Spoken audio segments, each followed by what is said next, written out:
Hello, everybody. I see people are coming in right now, so I'm going to get started with the introductions and the housekeeping, and then we're going to get going from there.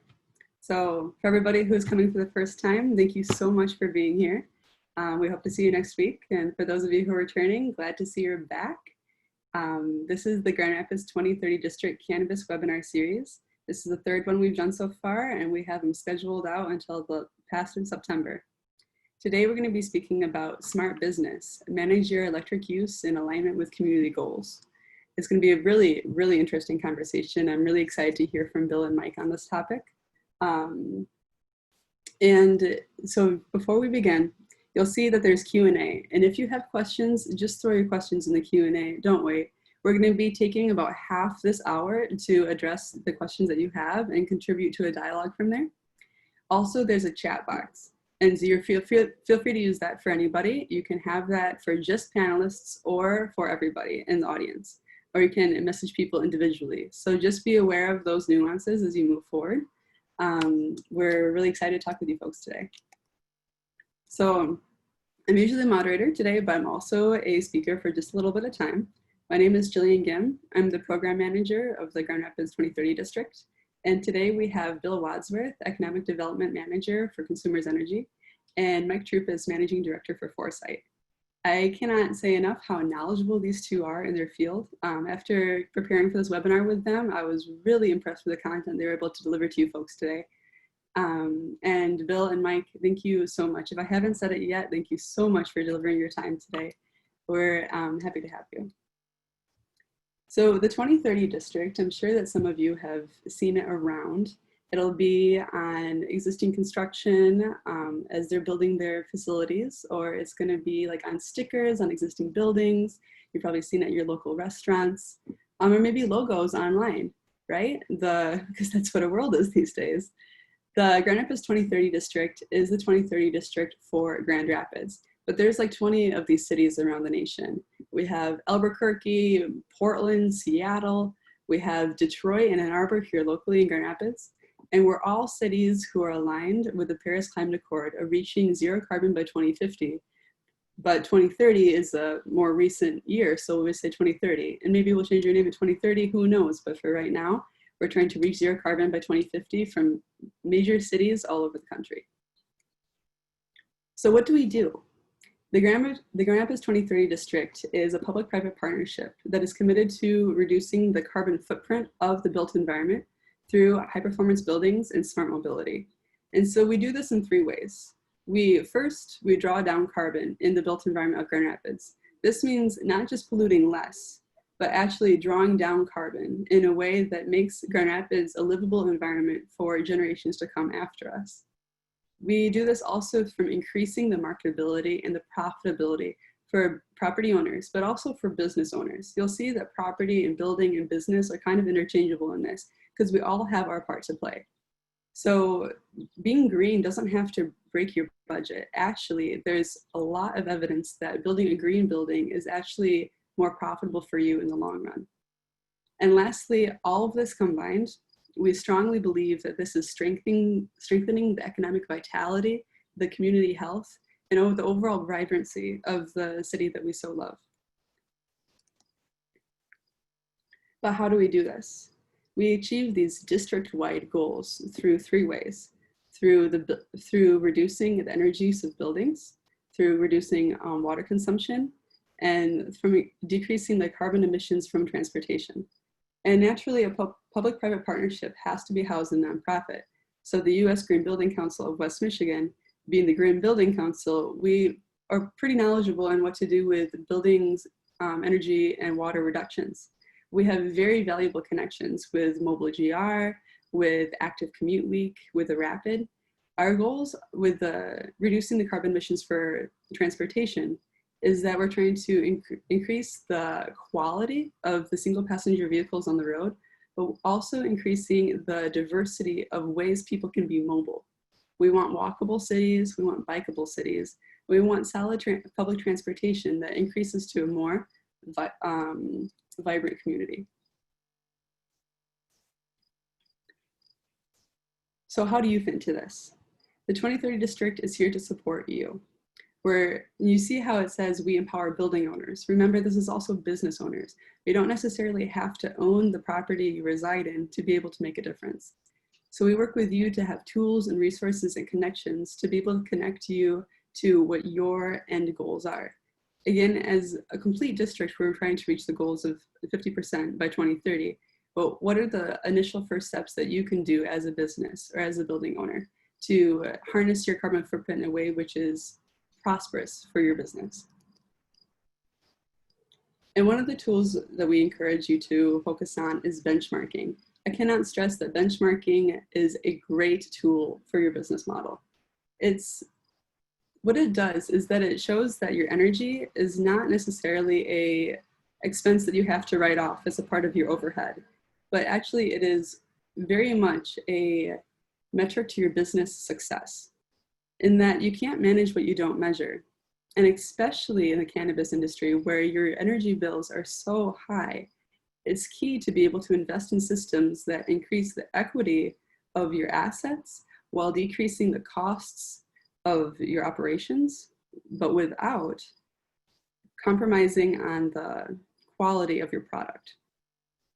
As well as benchmarking helps you to keep a pulse on the systems that you already have, because when you are able to see them in real time, your operation and maintenance can be a lot smoother, right? So if you see that something is misfiring or something has broke, you can see that immediately from keeping a pulse on them from the energy benchmarking and be able to invest your operation and maintenance budget in a way that is most efficient for your business model.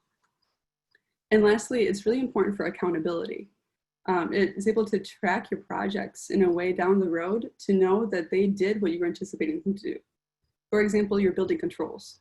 Your building controls, you want them to be able to reduce all your energy bills together, right? And from energy benchmarking, you can see if that's actually possible. An example that I like to bring up is with a different 2030 district member. They invested in a process that was supposed to overall reduce their utility bills, but it accidentally was miscommunicating with a different process they had. And so accidentally, because they were not cooperating, their energy bills were increasing.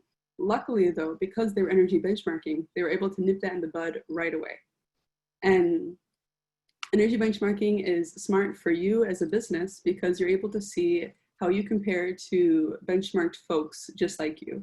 Be able to see and like private and anonymously buildings that are of your size in your region, of your utility type, to be able to see how you compare to what others around you are, and if there is room for you to improve, or are you already doing pretty well for your area. So you may have seen that on the relicensing ordinances for the city of Grand Rapids, that they want you to energy benchmark with Energy Star Portfolio Manager. An Energy Star Portfolio Manager is the most widely available, widely used platform in the country. You probably have seen this icon, the Energy Star icon there, that's blue. This is free to use, and again, it's widely accessible. There's a lot of resources online for you to be able to set something up, but also we can help you. We help a lot of folks with Energy Star Portfolio Manager all over the state. And we're later on in this series creating one-on-one workshops to be able to help you set up in a way that you understand it and can use it to your best advantage. So to wrap this up, we are really excited to have you. The 2030 District is a collaboration of business and building owners who are here to help reduce the carbon footprint of the city while increasing the economic vitality. And we are just ecstatic to have you. So please take down my contact information and get a hold of me if you need me. I'm here to answer any questions about 2030 District, benchmarking, or Energy Star Portfolio Manager. But with that, I'm going to pass it off to Bill. Thank you so much. Thank you, Gillian. Just going to share my screen here.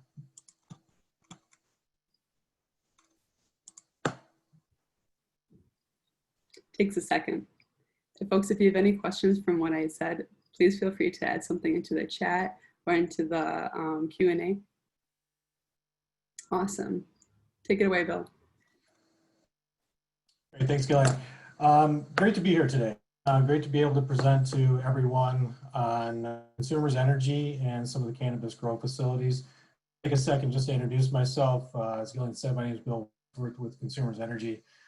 Been with the company for just over 20 years, and 15 years I spent in the engineering world with Consumer Energy, and before moving on to the business department, which I was in the account management, and ended up in economic development. I think some folks might be, well, why is economic development talking about cannabis grow facilities in the state of Michigan? Shouldn't we be talking with more of the others that are involved with this? And it's a good question. And really, the answer and response to that would be about 3 years ago, 4 years ago, when the MMLA legislation that came out for the Licensing Act that was back in 2016. Really, it was our team on the economic side that was tasked with supporting this industry and helping them be successful. And really, it was a lot of it had to do with the load growth potential this industry has. There was a lot of complexities on the interconnection that has to happen in between cannabis customers, because we understand that they do consume a lot of energy. Just some of the complexities that comes behind the rates and tariffs of these industries. And then just the nature and the climate legislatively too. And kind of with the combination of all those things, we decided to take that kind of underneath our wing with the economic development team and help cannabis customers out. We're a small team of about 5 people, about 3 people that actually work projects from the cannabis side. And typically our team manages the larger grow facilities throughout the state. And we have people that can help out with the smaller grow facilities too, but we can kind of work through those nuances as we move on as well. So just want to share a couple of things here on what we've learned over the past few years about not only about the industry, but about experiences that we've had throughout the whole state. Once again, these are communities that we've been engaged with, all over the lower peninsula of Michigan. A lot of them are in more metro areas, and some rural areas that we've had some experience to. But more specifically, some things that we've learned here that when grow facilities are trying to enter into metro areas like a city of Grand Rapids, and they're attempting to move into maybe some existing buildings or factories or big box buildings that are out there. What we want to do is that we want to just make sure that we check all the boxes when customers are making those requests. And the assumptions really aren't made that, just because this was a manufacturer at one time, that it still can support the needs of what your grow facility may be. That's one thing that we have learned, that customers, they tend to have a assumption about the power need that exists out there. And we want to make sure that, we double check the power that is available, as opposed to what the power exists for that existing thing. We understand that a lot of customers have aggressive timelines. We know that you want to get running fast. And real timely response is what we strive for. But we have to go through some due diligence to make sure that we have the power that's available, and that we can initiate any type of contracts and lay out those things that you would need to make business decisions in order to get up and running. Some of the evolving energy needs. 3 years ago, when I can recall meeting with a grow out east side of the state, and we talked about LED technology. And it was almost like that was foreign conversations to folks about talking about LED technology and grow lights. And now it seems like that whole conversation is completely flipped, where the growers that I talk to nowadays, that's all they want to do is LED, or at least half of their consumption is through LED technology. So that's a great opportunity for folks to get involved with that type of technology. Not only that, with other components of your system, but that is definitely something we've seen evolve over just the past few years, even. Like I mentioned, some of the location, the energy infrastructure, you know, the we ask from growers is that just don't make assumptions, right? Ask that you just contact us early. We ask that you can give us some time and just be patient with us as we work through the process. We do have tools with the economic development team that can assist with working our engineers that work with our rates department to deliver product, proposal, if you will, some profiles. I don't have those things to share with you today, but we do have some tools that we can use on our side to help get requests in the system and identify, you know, whether we can serve that site or not. Some other things we have learned as well as far as from grow facilities is that there tends to be a phased approach as growers go into their business, which we completely understand. And we get that, you know, they want to go into a phase one before they, you know, so they can revenue stream to finance their phase two and phase three of their operations. We do see a trend starting with that. So delivering power for that phase one is critical, and then we can start talking about the phase two and three. So that's also something that we have been learning and a trend of over the past year and a half.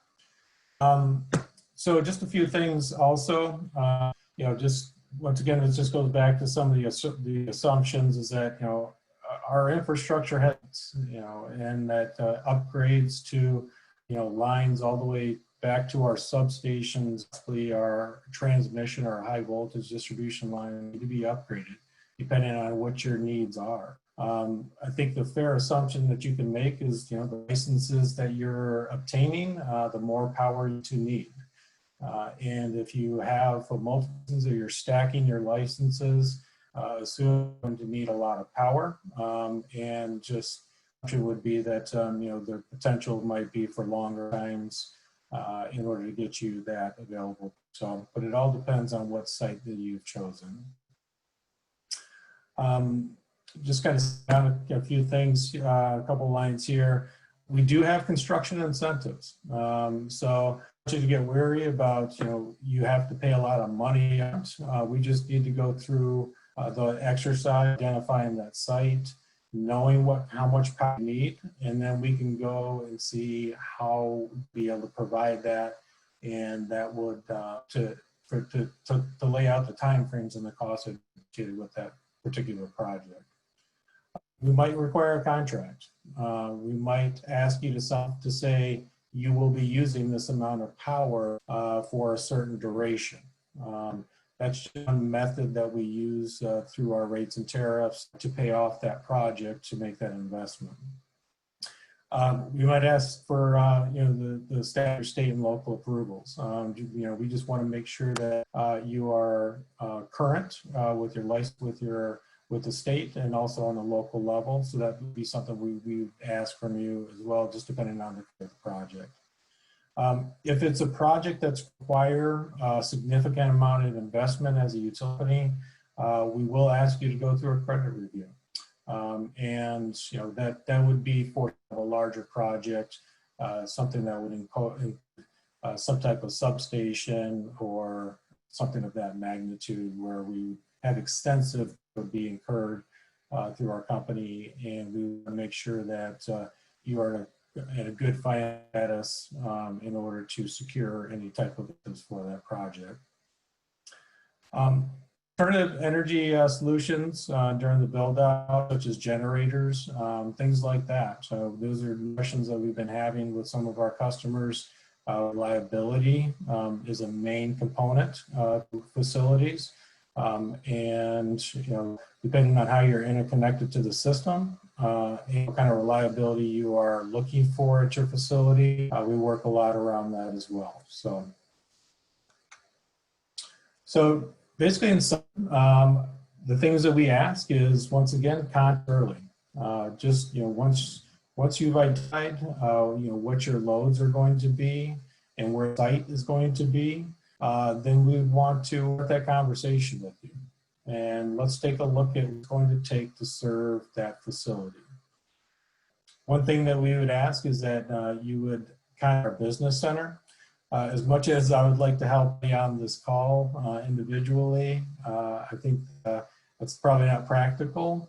But to answer questions via email with Gillian, my contact information. But if you're looking to start a notification, once you have a site and your load information, we would ask that you would call our business center to create that request and that notification so it can get routed over to here. And then typically I get brought back into things to assist, but once again, I can be, if you have a direct question, something specific to the economic development or something, then I'm more than happy to help you out. One thing that we cannot stress enough is that, be timely in the accurate energy that you'll have. The more accurate it is, the better we can provide what the estimates will be as far as costs and times.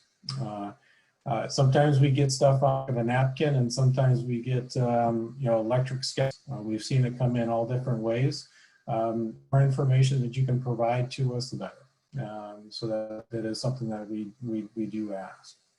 And energy efficiency. Rachel Fredrickson, who I know is on the call today, she is our go-to for energy efficiency. We have designated one person within our energy efficiency program to manage indoor grow operations, specific cannabis. And we are incentivizing heavily when it comes to that type of efficiency and technology within grow op. LED lighting, HVAC systems, certification, all those types of things that we can identify that are going to save you money, we can incentivize. Highly recommend that you get to know Rachel, considering a grow operation, because she likes to cut check. I know she does. So, but information can be available as well. So once again, we're here to help. We want to make sure that we're here to help and that we can make you be successful in your operation. And we'll be here to answer any questions after that. So I'm going to hand over. Just so the audience knows, Rachel with the Energy Efficiency Program for Consumers Energy will be coming up at our next webinars to talk about how you can save money with the Energy Efficiency Program. Can you guys hear me and see my screen? We can do both. Perfect. Well, I'll get running. Thanks, Jillian, and thanks, Bill. Okay, so Bill, you work with Bill, you get your electric service for your facility, and the next question I would ask is, what are your plans for managing your electric costs? If you're like most people I ask this question to, you might respond with something like, well, I'm going to pay my electric bill because if I don't, they're going to turn the lights off on me, which is a reasonable response. However, I'm going to take you through a presentation today that will arm you with a lot of information and empower you to basically better manage your spend and reduce your costs, and then ultimately be more sustainable as well. So I'll kind of take you through all that. Here's a brief outline. I'm going to tell you a little bit about Foresight, and then we're going to start at the 10,000 foot view around electric and electric utilities. We're going to dig a little bit deeper into what are the different charges that electric utilities have on your bill, and you can understand a little bit more about those. And then we'll dig a little bit deeper into more specifically, what are consumers' rates? What are the available rates for your facility?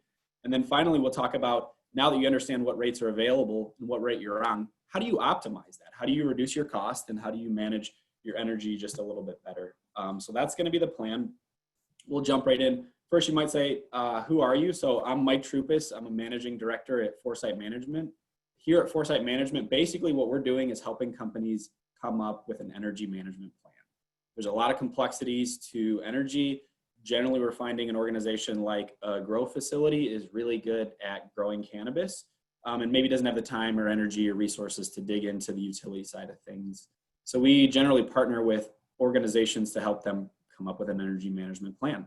All right, so let's jump into this. This is just a simple picture. If you look on the left, you are going to see a analog electric meter.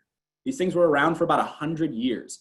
From the beginning of electricity all the way till maybe 10 or so years ago, this was the standard way that electricity was metered. In fact, you can actually see in the middle, there's a disc. It actually spins. That meter physically spun, and it would basically say, here's how many kilowatt hours you used. And that's really all the data that the utilities were able to collect from a meter like this. And so that's how utility bills were billed back in the day. And frankly, there's not a whole lot you can do with that other than understanding consumption. However, over the last 10 or so years, smart meters or interval meters have become more the gold standard, and that's on the right-hand side. And in fact, almost all of consumers' electric accounts now have one of these smart meters on it. And this is a digital meter. It has the ability to tell you not only how much energy you used total, but it also has the ability to tell you when did you use that energy? Was that energy consumed in the middle of the day or the middle of the night?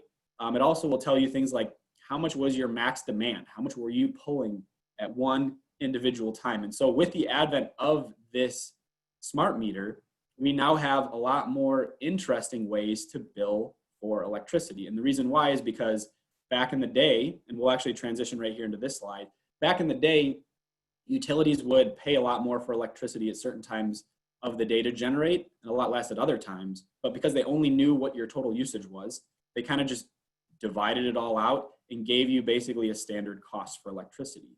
But now with this interval meter, they can start to really drill into when are you using energy and how favorable is it. So this is a big fancy graph. We're going to break it down in pieces. It's actually pretty interesting and good understanding of how the electric grid works.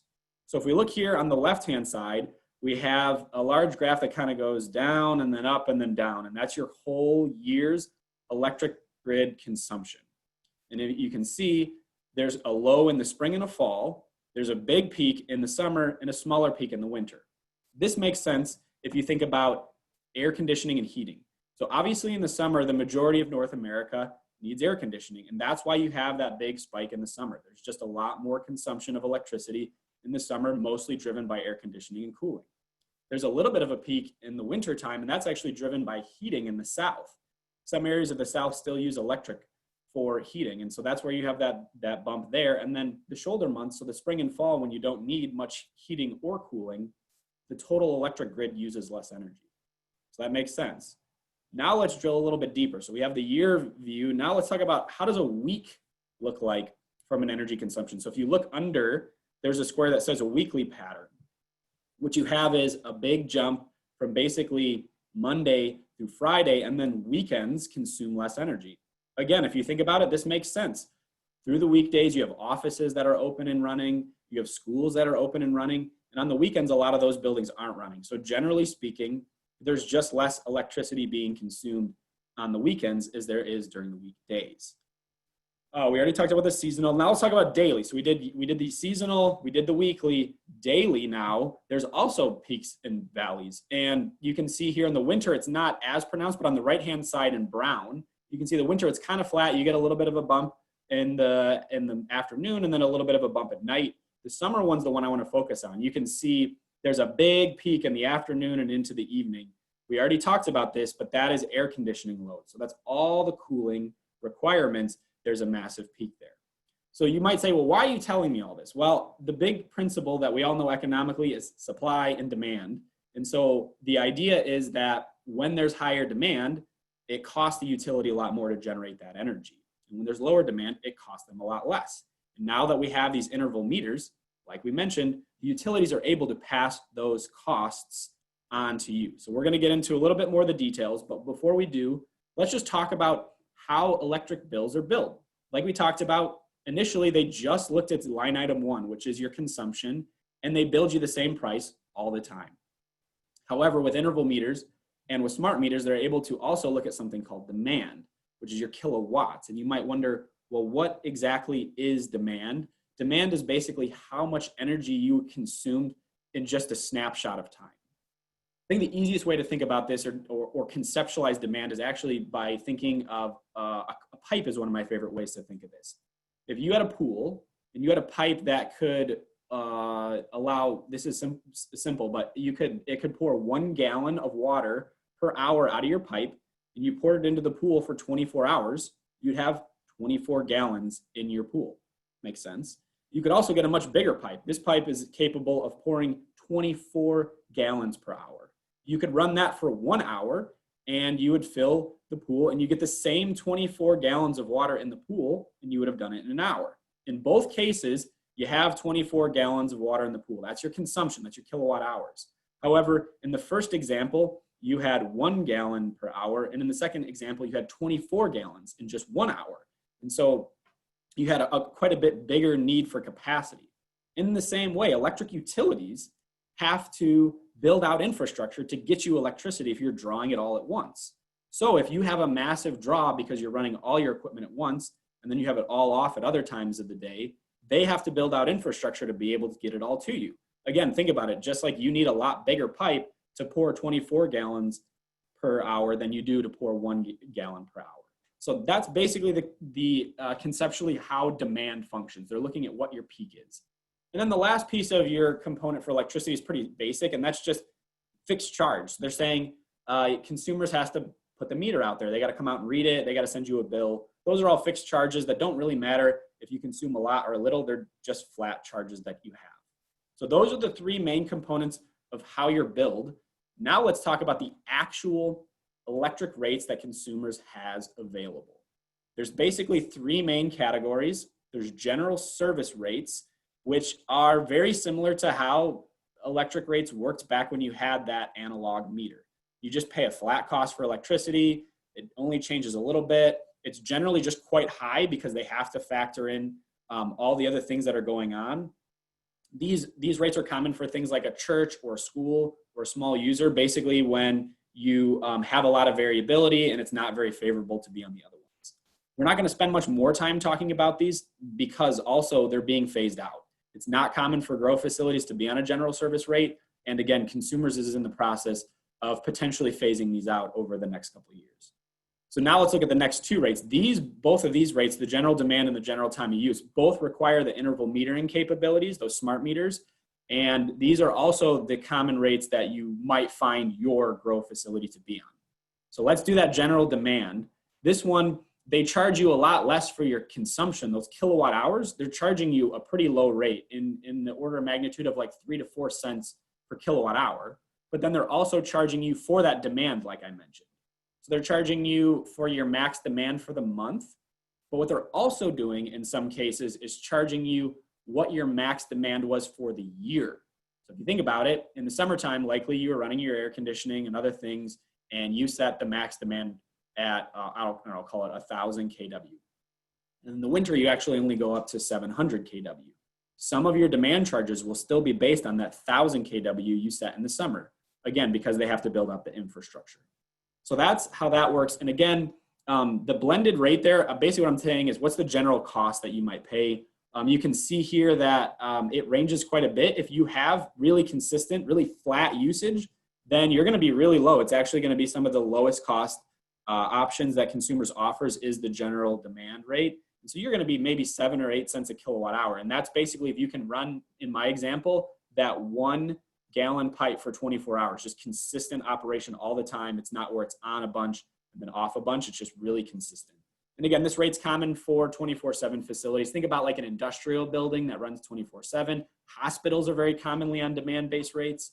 Again, if you're a consistent user, you want to be on that. All right, the final one I have is time of use. This one is actually the one that's most common for grow facilities to be on. And here's how it works.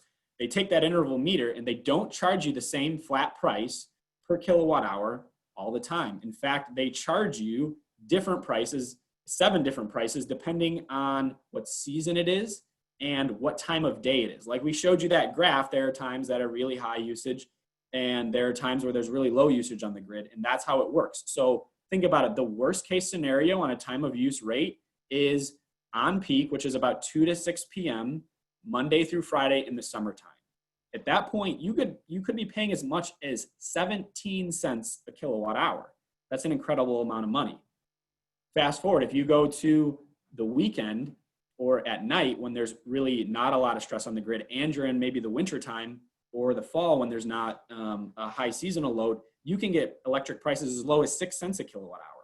So again, there's a huge range there. It's over double. In fact, it's almost 3 times differential from your highest cost electricity rate, which again is on peak in the summer, to your off peak in the winter electricity price.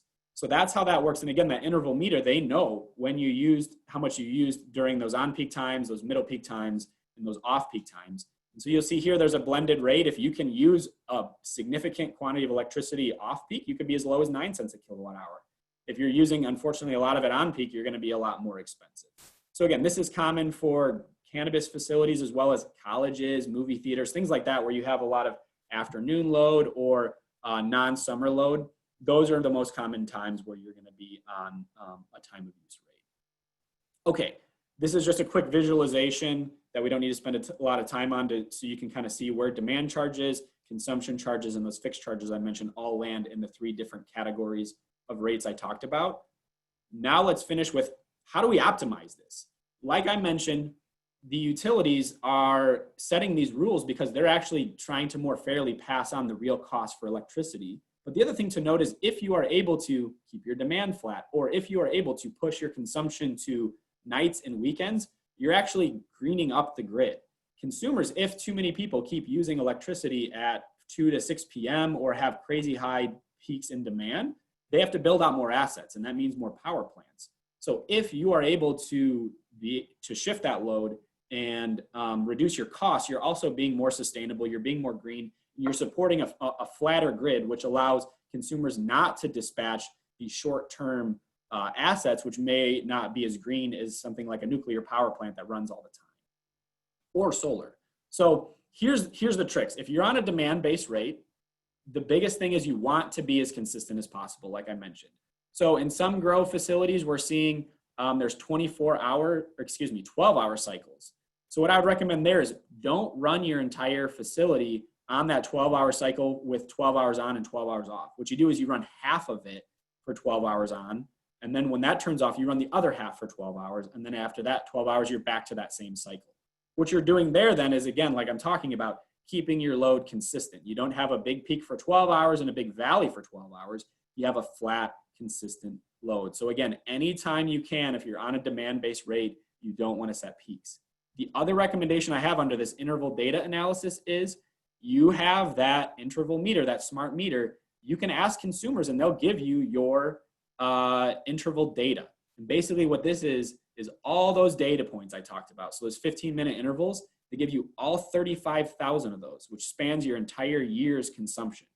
Comes in a spreadsheet, and you can basically look at it and say, hey, where is my demand being set each day? Am I peaking out at, call it 10:30 in the morning? Well, then I need to go see what's going on in my building at 10:30 and see what I can turn off so that my demand gets lower. So again, Jillian nicely said you can't manage what you don't measure. Getting this interval data from consumers, which their business center is great at providing it, is a great way for you to get visibility into it.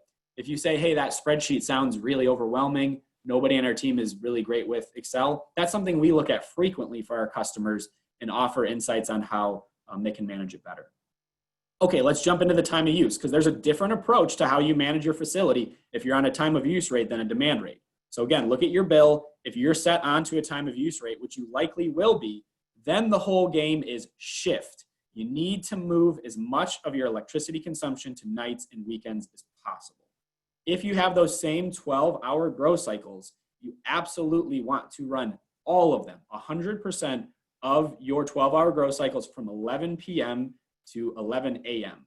That will be your lowest cost tranche of electricity pricing. So again, if you can shift it, if you have maybe an 18-hour cycle, absolutely avoid 2 to 6 p.m. as much as possible, because that's where electricity prices are extremely high. Again, that 2 to 6 p.m. June through September is where you're talking 17 cents a kilowatt hour. You want to be buying it at 6 on the nights and weekends. And then again, back to just the standard question, what can you shift? Is there anything else that you can run or do on the weekends or do at night when you're not using your electricity during the day when it's expensive?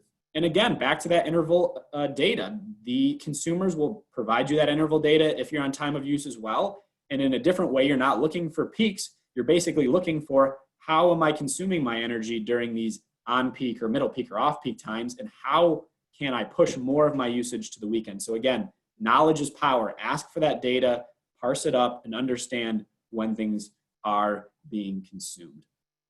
I want to finish with this. This is just a quick, easy visualization of exactly what I'm talking about. So the example with demand is peak shaving. As you can see here, you could have gone all the way up over 310, but instead you shaved it so that demand isn't too high. That's what you're doing on demand management. For that time of use, what you're doing is load shifting, which you can see is instead of that load peaking out in the afternoon when electricity is expensive, you're still using those kilowatt hours. You're just pushing them into that midnight time when costs are as low as possible. So this is a nice visualization of thinking, I'm on a demand rate, I want to peak shave. Or I'm on a time of use rate, I want to load shift. I want to push that usage as far into the night and weekends as I possibly can. And again, if you can do this, you will significantly reduce your operating costs as a grow facility, and you'll also help out the grid, which is a great thing to do. So with that, I'm going to stop. I think the rest of the panelists are going to jump on and we're going to do some questions. Thank you so much, Mike. That was very informative. There's a question that popped in like right about the shifting itself. It said, I'm looking over here to make sure I got it right. Okay, well, okay. So you know how you had mentioned that there's such an intense Excel sheet of 15-minute interval data for such a long time. Yep. There's a question here that says, is there a dashboard through Consumers Energy that you can see this energy use, or is it only in the Excel form? So Bill might be better suited to answer this. There has been in the past, I believe it's currently under construction. We've looked at it a little bit. I believe there is something. Again, I'm not exactly sure if the new one is up and running yet. Bill, maybe do you know better on that? Much that is not accessible as of right now for a typical business customer to access data. Probably the easiest is to contact the business center and provide that information to you. For sure, for sure. If you're looking not for the full 35 to 36,000, Excel spreadsheet, if you just want to get it down to a month or 2 months, they have the ability to do that as well. Right. Then the question, okay, so folks on the call, you may have seen there's an email inviting you for early bird questions. So there's going to be some early bird questions, some Q&A straight from all you folks. So something that had came in earlier was about electric rates, which I think both of you will be quite suited to answer. It says, how do I change my electric rate? Does the rate change ever happen automatically when the use of the building changes? I can jump in. So rate changes do not automatically happen. You have to go request them. And the best way to do it is go talk to the business center. I think Bill put their contact information in. The other thing you can do if you're unsure or you want analysis ran is the business center can do it. Otherwise, consultants like Foresight will help you understand what your options are, what the most optimal one is. And frankly, we work with the business center all the time as well, helping our clients get their interval data, digest it, and make those rate changes. I don't know, Bill, you have anything to add? Yeah, just in regards to the rates, and this is just comes right out of our rate administration book. Technically is that customers can switch their rates up to 1 calendar year. So that means if you were to switch your rate today on July 28th, you have 1 full calendar year before you can, okay.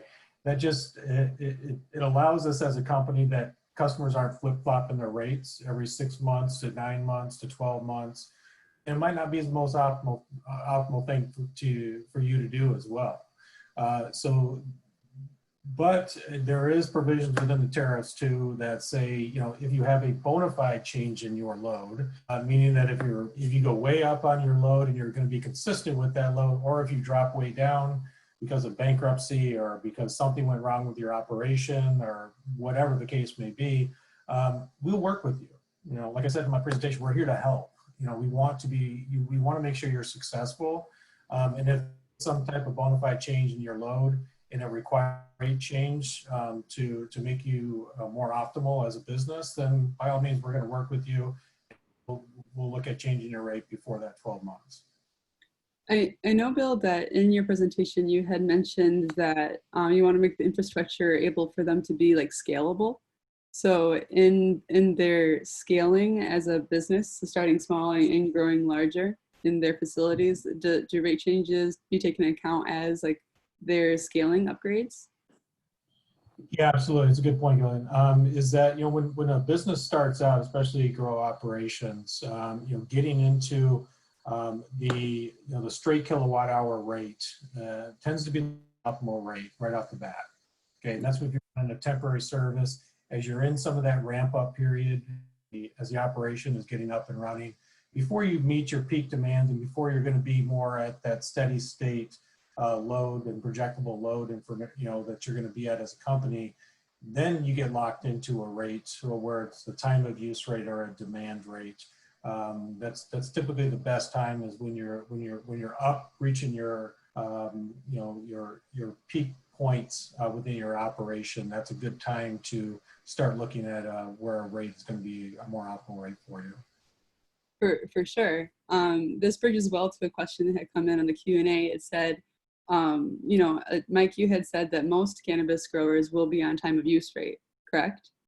Yeah, talking to Bill, that sounds like that's kind of where many of them land. Yeah. It sounds like, and we've worked with a few, but we don't have a lot of visibility. But it sounds like a lot of them, frankly, their demand is pretty high, and so the time of use ends up being more favorable. So again, I think as growers get more sophisticated, they might have more opportunity to win. But the reality is, economically, the time of use is a lot better if you have big spikes in demand. So then is there any circumstance would the cannabis grower prefer not to be on time of use rate? This is from the Q&A. Yeah, if you have flat demand, if you're, again, one way to think of it is like a utilization factor. It's back to my pipe. You have a pipe that's running that 1 gallon all the time instead of 24 for an hour and off the rest. You can get that really flat. That's the best rates. Again, the lowest electric rates we've seen any of our clients have are organizations that are running 24/7, have almost no demand spikes, and are on that demand-based rate. So if you can really figure out how to run your grow operation where electricity load is really flat, you're not having things kick on and off, you likely will benefit. Again, refrigerated warehouses is a great example of our clients in the food industry who have refrigerated warehouses. They have some of the lowest unit costs for electricity because that demand is so flat. Yeah, that's a good point. That's a really good point. This bridges, I'm going to stay on this rate conversation a little longer. I think that this probably is pertaining to maybe, Mike, the pie charts that you had. It was talking about the breakdown, I assume, between the time of use rate and the general rate and the other one. What is it called, Mike? Demand. Thank you, demand. So it says, how do fixed charges compare to delivery rates on the bill? Fixed charges are generally less than 5%. Again, it's just stuff like customer service. So you're paying for them to read the meter, send you a bill, maintain the business center, stuff like that. So they're generally a fraction. A lot of our clients, if you're spending $10,000 on your bill, less than 500 of it is fixed, and the rest of it is based on your consumption and your demand. Is that you think getting at the heart of the question? I think so. So audience member, this is an anonymous question. If you want to follow up, please feel free to put it back in the Q&A. I think just how there's maybe like your energy, your like delivery point, and then your actual energy supply, maybe like on a residential point of view, that's where the person's coming from. So feel free to chime in, anonymous attendee. So this one comes from Joel. It says, if a facility is being powered during the day by renewable energy, TOU would still be the best rate, time of use would still be the best rate considering that you have offset most electricity during the daytime? Oh, you all always with the good questions. That is a tough one. We do have a couple of customers who've implemented solar, and there's not a right answer to this. We had one that still remained on time of use because they had so much consumption in the evenings that it actually still worked. However, we had others that it didn't. They produced so much that it did end up benefiting them to go to another rate. the thing you have to watch out for is if you're on a demand-based rate and you have solar, you don't necessarily get as much of the benefit. And the reason why is because your solar system might not necessarily lower your demand. And so again, when I talk about that pipe, if you have high demand and it's not when the sun is shining, you're still paying for that big pipe. And again, that can be, back to that pie chart I showed, your demand charges can be like 65% of your cost. So I agree. You'd think if you had solar and you're producing electricity when it's also the most expensive time to consume it, you might not want to be on time of use, but in a lot of regards, it actually makes it the best time to be on time of use. That was a good question, Joel. Yeah, as you said, Mike, always come in with the good ones. So this one is cute. It says, what is the likelihood that a transformer could burst if a lot of companies are in the same area at the same time? Do you recommend these companies having backup generation? So I guess the answer is no. There's kind of a distinction, and maybe kind of where that information is coming from is that there's two different grow operations that exist out there, and we have the caregivers that around since I think 2008, where they're growing out of their house, they're growing out of their pole barns, things like that. They come in underneath the radar on the utility grid. And we had some instances where they've overloaded our transformers, and that's been more residential transformers. And we've had to come out and repair those transformers and had a conversation with that customer about, energy they're using. And, we need to have that conversation about, how much energy can they use and size up transformers to accommodate that load. The grow operations on the commercial side, we need to have a discussion around what your actual loads are going to be. And those come in play with NEC code guidelines. There's electricians involved with that. There's inspections involved with that. It's a more, it's a conversation, a more in-depth conversation about your energy needs. And we're gonna supply you with transformers. If we are supplying the transformers, we're going to size up those transformers accordingly. So that type of scenario would not exist. Yeah, some of these locations are kind of going into what would be previously more like residential spaces, and your transformer, your infrastructure, you're upgrading even before those companies are going to have power. So that wouldn't be an issue, right? Yeah, and for the sake of this conversation and for what the city of Grand Rapids is doing, they're in the commercial area where we're talking about a request being made, an engineer evaluating what the loads are actually going to be, going through that process and evaluation of our system, making sure our infrastructure is there to support that need, and maybe even a little bit more than that. Where once again, when we're talking about caregivers, they're coming in underneath our radar. We don't even know that they're even out there until something malfunctions and there's no power to give them. Right. This kind of bridges well to one of the early bird questions. Remind you folks on the call that if you're opening up a cannabis facility in Grand Rapids, you need to have a predictive load analysis before you can continue with your license and operations, as well as afterwards to have a ASHRAE level 2 audit and some form of energy modeling correlated with that. So you have to turn on your electricity at some point, right? So this question asks, is the department for the energy load analysis with you, Bill? Is that the same department with whom I talked to start powering my building? So yeah, I think that the direction that we're going under right now is that in order to get to that load energy analysis, we need to get a notification created, and that would be through our business center. Once you've created that notification with our business center, you're in contact with somebody within our engineering department that can work with you to get that energy analysis completed. If the power is so large that it's going to need my department to bring into that conversation to assist with contracts, some type of engagement of load contract or something like that, that's a little bit more complex, That's kind of where my department gets brought into that discussion.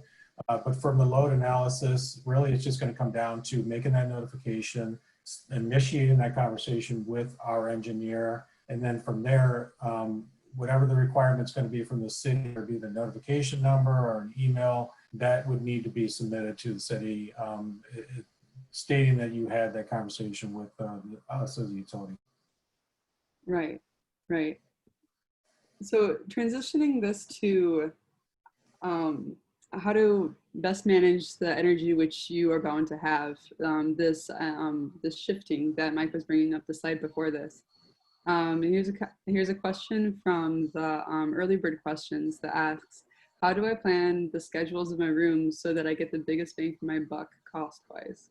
Yeah, absolutely. And that'll go right back to the first thing you need to do is know how you're being billed. Again, if you're on a demand rate, keep it flat. You want to spread out your consumption as much as possible. And again, if you're on a time of use rate, it may sound counterintuitive, but you want to cram as much usage on weekends and nights as possible. But that comes back to the whole value of you have to know your bill. I know it feels a lot easier to just pay it and keep the lights moving, but if you take a little bit of time to understand what you're looking at or work with someone who does, you will be able to save significantly. And we have clients in the industrial world who have done the demand shaving and saved significant money. And we also have clients who are on time of use and have figured out how to push some of their shifts to start. They figured out how to start their shifts an hour earlier. And in fact, the employees like that because they got out an hour earlier. And by doing that, they ended up saving, it was something like 10 or 15 grand a year and all they did was move their shift an hour earlier. So again, I would learn about your rate and know which one you're on. And then again, you can reference this. I believe, Jillian, these are recorded.